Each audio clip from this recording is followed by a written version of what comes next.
Sixers definitely lose a tough one last night to the Utah Jazz. 106 to 104. Two crucially missed free throws at the end of the game by Tobias Harris and Joel Embiid. If they did make those shots, we would have won the game on a Josh Richardson buzzer beater, basically, because he hit a shot with time expiring. The Sixers didn't play well in the second half. Let me get that out of the way first. Joel Embiid didn't have a single field goal attempt until 8 minutes left in the fourth quarter. He had 18 points in the first half. He finished the game with 27 points, 16 rebounds, and he shot 16 of 18 from the free throw line. But again, he missed a big free throw, and then he took a fadeaway jump shot that was just completely off the entire way. That's not a shot I want my big man having, especially when Rudy Gobert fouls out of the game. And even before that, because he didn't foul out yet, he's still in foul trouble. He's obviously not going to foul if he doesn't have to, or he would have been kicked out of the game. Tobias Harris also missed a big free throw, but he finished with 16 points, 7 rebounds. He's got to be better. He has to. He has to be better when Joel Embiid is on the floor, and that's the same thing that goes for Al Horford, who had 7 points and shot just 3 of 14 from the field. Both of them have to step up their games when Joel Embiid is playing. Joel Embiid is the best player on the team. It's not close. He can have a bad night, and he had a bad night last night. Still finished with 27 and 16. That doesn't happen to normal NBA players. And they got to work their way back into it, just like Chris Bosh did when he was on the Miami Heat. He fixed his game to make it work with LeBron and Wade's, and they have championships because of that exact reason. Now, Josh Richardson was really big in this game, 24 points and 3 steals. Josh Richardson played a lot of point guard minutes yesterday because Ben Simmons only played 10 minutes in the game. He did a post-up move, backed up, injured his shoulder. No timetable of when he'll be in or out. Nobody knows. He's getting reevaluated today in Denver. We need Ben on the floor. If Ben is on the floor in last night's game, we win that game. But the starting five didn't play awful. Tobias Harris and Al Horford, they just got to step up. They have to step up when Joel Embiid is playing. He's the best player. They got to work their way into it. They have to. Because when Joel Embiid is playing, Al Horford averages 11 points. When Joel Embiid is not playing, Al Horford averages 27. Now, this is a guy that just had 13 averaged points last season. And he's averaging 27 points without our best player on the floor. The bench also needs to step up. Raul Neto played big minutes yesterday, 11 points. I really do like him as the backup point guard, especially now that who knows what's going to happen with Ben Simmons in tomorrow's game against Charlotte, against the Knicks, against the Cavs. Who knows? But Furkan played way too many minutes. 24 minutes and only 6 points and 4 shot attempts. I mean, if you're going to play him, if he's going to play, he has to shoot the ball more. You can't shoot 4 threes, miss 2 of them, and then not go back down the floor and not play defense and not rebound and not pass and not do this, not do that. Because he's a very one-dimensional player. He can only shoot. He can't drive. He can't rebound. He can't pass. He definitely cannot play defense. He's a very one-dimensional player. And I get it. They're trying to work his way into the offense. They're trying to make him a three-point threat. But he's not. He's a below-average NBA player that probably shouldn't even be in the NBA, honestly. It's just annoying. Like I don't mind it. And Shake Milton can play tomorrow. Hopefully he will. But with Trey Burke still sitting on the bench, I don't know why he doesn't play. And I'll never understand that. I get that they're trying to do test runs right now. But you would think at this point in the season, if you needed a bucket off the bench, you'd put him and Mike Scott out there. Because as much as I love Matisse Thybulle, and as much as I love James Ennis, they're not scorers. They're rebounders and they're defenders. Matisse really struggles on the offensive side of the ball. Like, tremendously, he struggles. 1 of 4 yesterday, and his only 2 points came off of a lob from Ben Simmons out of bounds. He's got to be better on offense. I don't mind his little rookie fouls, but if he's gonna foul, he has to do something on the offensive side. He has to, or it's just not gonna work.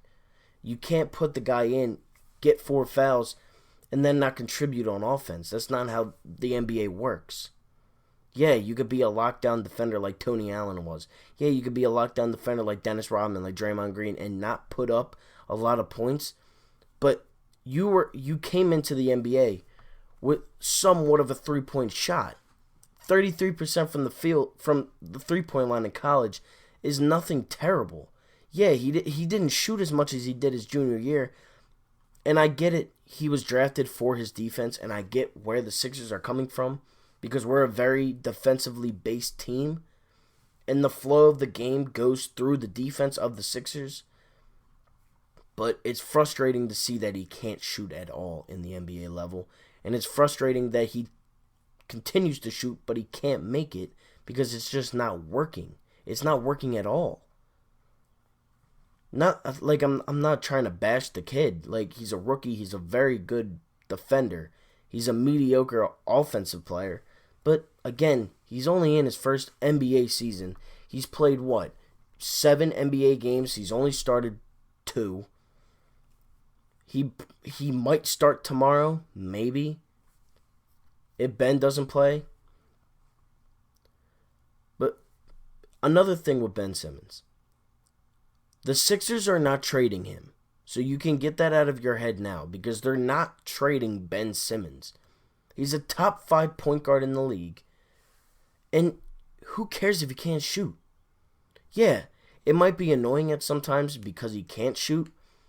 But what he does, he excels at. He's like he does things that other NBA players can't even think about doing.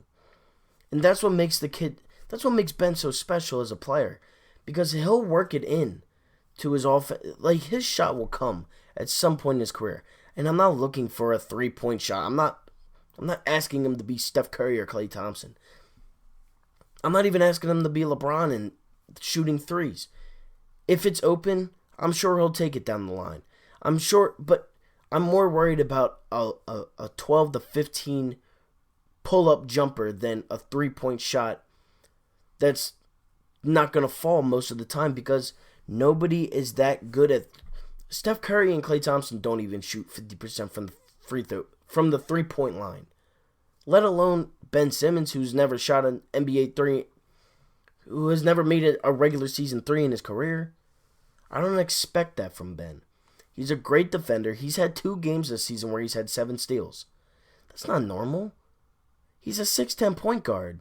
He will clamp up he'll clamp up the other point guard on the team. Ben Simmons is a once-in-a-lifetime talent. And if he gets somewhat of a jump shot at all, and he'll go down as one of the greatest players to ever live. I mean, Donovan Mitchell, yeah, he went off. He had 24 points yesterday, and his pull-up game is unreal. But he was also 10 of 23 from the field. He's not a consistent player, and he reminds me a lot of Russell Westbrook. And I really do like Russell Westbrook. Westbrook's one of my favorite players in the league, and I enjoy watching him play. But he's not consistent. His efficiency rating is awful. Same thing with Donovan Mitchell. I mean, last year, he had 40 points off of 43 shot attempts. That's not good. Why does anybody want that? I can shoot the ball 40 times and make it at least a fourth of it. Like, come on. That's not efficient. I'd rather Ben Simmons take layups and make them than shoot mid-ranges and miss them at this point in the season. Now, the Sixers are now 5-2. They've lost 2 straight on the road, We have another road game tomorrow against Denver. Obviously, this matchup with Embiid and Jokic is something that people have been talking about for way too long, because outside of passing, Joel Embiid is the more dominant player and he's the better player. He's a better scorer. His footwork is better. He rebounds the ball better. He's a way better defender. Like, I'll tell you who has had 20 points on Nikola Jokic this season. Maxi Kleber, Rashawn Holmes, who was in the Sixers organization for how long? 3-4 years? I can't even remember him dropping ever 18 points, let alone 22, 24. And then Jahlil Okafor. Like, you can't tell me this guy is better than Joel Embiid. And I don't care that I'm a Sixers fan and I love the Sixers and I'm a Philly fan and all this. It doesn't matter. People that think Jokic is better than Embiid are actually insane. Just because he might play more games doesn't mean he's better. So are we saying now that D'Angelo Russell is better than Kawhi Leonard because he plays more games than him in a season? No. Kawhi Leonard's probably the best player in the league right now. And it pains me to say it, because I still personally think LeBron's better than him. But as of right now, most people would say, oh yeah, Kawhi Leonard is the best player in the NBA. He's automatic. He's a great defender. He's probably the best two-way player in the league. But nobody's saying that he's not better than Paul George. He's not better than Chris Middleton. He's not better than these all-star caliber players. Just because he plays more games. First of all, he takes off more games than I've ever seen. His team didn't play against, or he didn't play against Giannis yesterday. For what reason? That's an MVP. He's the MVP. He's the reigning MVP. And he doesn't play against them, but he's playing tonight against Portland. Nobody's saying he's not better than other players at his position. So why is it because Nikola Jokic can play 70 games in a season, why all of a sudden is he better than Embiid? I don't get it. Because he's not. And if you looked at the stats, he's not even close. Okay, he can pass good. He's a center. Why do you want your center passing the ball that much?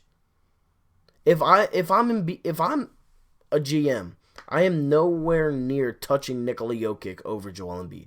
No way.